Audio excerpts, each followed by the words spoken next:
Hey there, so I'm going to show you how I record sound both indoors and outdoors. I'll show you some tips and little tricks that I've found along my years of experience. And yeah, this is the stuff that really made me fall in love with sound and film. I actually started out with the college at HND Sound Engineering, and it was through that course that I found my love for film. Because my HND, I helped out a lot of the HND film guys, and I helped out recording sound for them, and that's how I get into film. So yeah, I've had a lot of experience in this area, and I'm going to show you some tricks that I've found along the way. Very first of all, if you're going outside, wrap up if it's cold.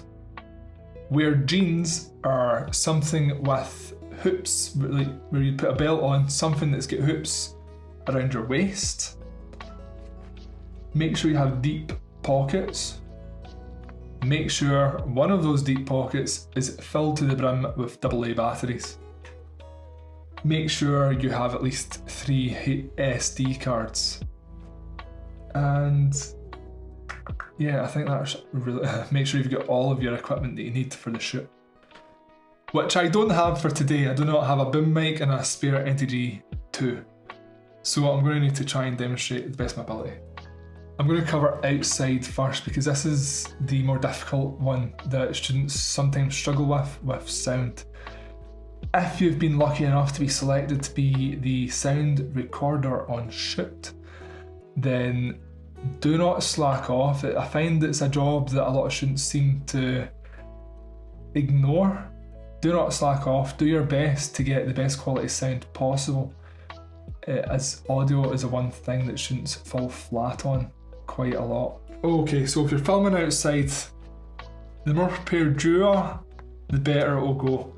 So I'm going to move this table aside. I'm going to show you how I prepare myself if I was filming outside. The reason why I said earlier is make sure that you've got trousers or bottoms on with hoops on it, because I would highly recommend you buy one of these. This thing has saved me so many times in a shoot, just for sheer comfort and ease that this helps with. And it helps you out with this, especially if you have a long XLR cable. So the first thing that I would do is I'll get my Zoom recorder. I would plug it in and I would set up the Zoom recorder as I could do, and wrap that around the boom pole and plug this into your mic. Don't wrap it up too much because you want a bit of slack if you need to extend or retract the boom pole. I do not have a spare boom pole or microphone to show this, I'm afraid, and our living room is a little bit tight as well with this setup, so you'll just need to imagine it. Put this in one of your deep pockets, or if you do have a little screw bit in there that can clip on, you can get a screw bit that goes in there with a hoop. And again, you can clip one of these onto it, clip it on and put it around your belt as well. But I would save it for your XLR. I would put your XLR in and clip that on wherever you can, just like that. I mean, how much easier is that? So many times I see students either splitting sound into 2-person jobs, and I see one of them carrying the XLR and the other one, carrying the boom pole in this. Just get a hoop, get a clip. Okay, so put this into a deep pocket and just make sure that your record is easy accessed, and watch these as well. You don't want to be turning them while it's in a pocket. I do have a specific jacket that I use which is very loose, and I've got a big pocket right there and it goes in there, and it's so loose it doesn't touch any of these bits here or anything. But I'm not going to wear that because it's quite warm right now in the house. So just do that. And please, as I said in the H5 video, these guys get dropped all the time. So if you are doing this, please be cautious of it. Don't try and do a 1 mile sprint with these in your pockets, okay? And yeah, obviously you'd have your microphone on a boom pole. If you're filming outside, do not be thinking that it's like Hollywood movies and having the boom pole up there like that, like a mile away from you. The closer that the mic is to you, and the closer you hold the boom pole into you, the longer you're going to be able to last. I remember, I think it was about 2 years ago now, we were out on a shoot and the director wanted to do a 10-minute scene, all in the one. And we had to do that scene, I think it was about 7 or 8 times. And sometimes the scene fluctuated to 15 minutes or maybe 8 minutes or something like that. And I can tell you, if I was just trying to hold a boom pole up there like that, I would have not lasted even to the second take. I would have been exhausted. But I hold the boom pole close in at you, and you want to get the boom pole as close to the actors as possible, obviously. But for you and your energy, the closer the boom pole is at you, and as little strain as you put in yourself, the longer you'll last for the shoot. You'll know what I'm talking about if you've had to use a boom pole for a long time. The other mistake that I see students make is that the shot is maybe a close-up shot and the boom pole is a mile away in the sky. There's no need for that. Every single shoot, every single different frame, before we start recording, I bring my boom pole down just until it's in shot. So I talk to the cameraman, I'm like, right, is this in shot? Is this in shot? I lower it as much as I can until they tell me, right, you're in the shot. And you just bring it up ever so slightly so it's not in the shot. That'll ensure the cleanest audio from your boom pole as possible. While you're outside, you will want to use a lav mic on your actors if you can. This will help reduce noise from like winds and noise from distance because the microphone is closer to the actor's mouth. If that isn't a luxury and you do find it a little bit noisy, either there's wind in the air or there's trains or whatever, another thing that students do not know, and I've never seen anyone else do it before, but it really helped out with me in another shoot, in freezing cold weathers up a really tall hill, and it was windy. It was really, really windy. And there was no way that I could have the boom pole up high because it would catch too much wind and you wouldn't get any of the actors' dialogue. We never had lav mics. So if you're in that circumstance, you don't have lav mics, it's really windy or it's really noisy and you need clearer audio, rather than having the boom pole up, bring it down.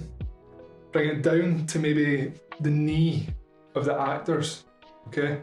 This is actually pretty good as well because a lot of the time you're not going to be in the shot. You know, it's not very rare, but it's not very common to get shots of knees or legs unless if somebody's running, which you do audio and post for that anyway.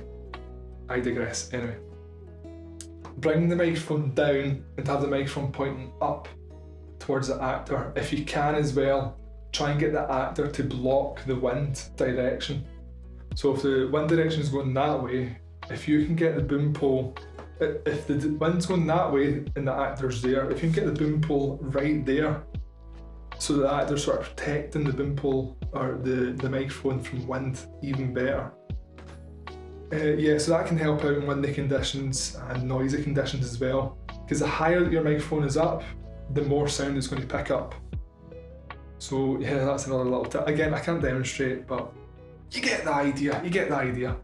I would only do that when it's needed. I would try and keep the boom pole high up if you can. That is because it picks up the dialogue a bit clearer, I think personally. Once it's down below, it can be a little bit muffled. Last thing I'm going to say to you, if you're recording outside, recording in general,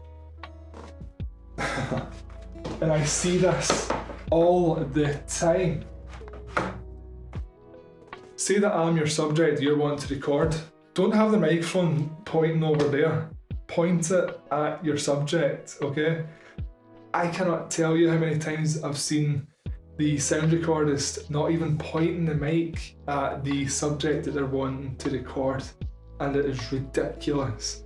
Keep an eye on where your microphone is pointing and make sure it's picking up what you want it to pick up. So that's only a couple of tips for recording outside. If you've got a specific scenario that you want some advice on, feel free to either email me or catch me in person in campus, when we're back on campus that is. Recording inside, same general tips that I just gave, but try and use a lav mic if possible. If you can't use a lav mic, it's not as bad, because usually indoor scenarios can be controlled a lot easier than outdoor scenarios. For instance, we have cats in the house that was making a noise earlier, but we put them in that other room. Now you've got clearer audio. So stuff like that you can't control outdoors, but again, use a lav if possible and just apply the same tips. Make sure your microphone's pointing at your sound source and try and get your microphone as close to the shot as possible without being in the shot. Always communicate to the camera person, is this in shot, and back it off just so it just isn't in shot and no more.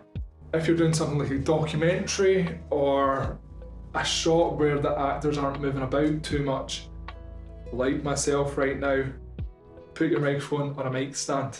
That's what we've got set up currently. That way your microphone's going to be stationary and there won't be any fluctuation in your audio. There won't be any bumps, like slight bumps, or it's a helping hand. If you've only got two people like we've got right now, you don't need to try and source a third person to hold a microphone still. I see this mistake all the time in documentaries, and a documentary that I actually helped out on, the director and camera person was in one hand manning the camera and in the other hand trying to point the microphone at the person, and I was saying to them, get a mic stand.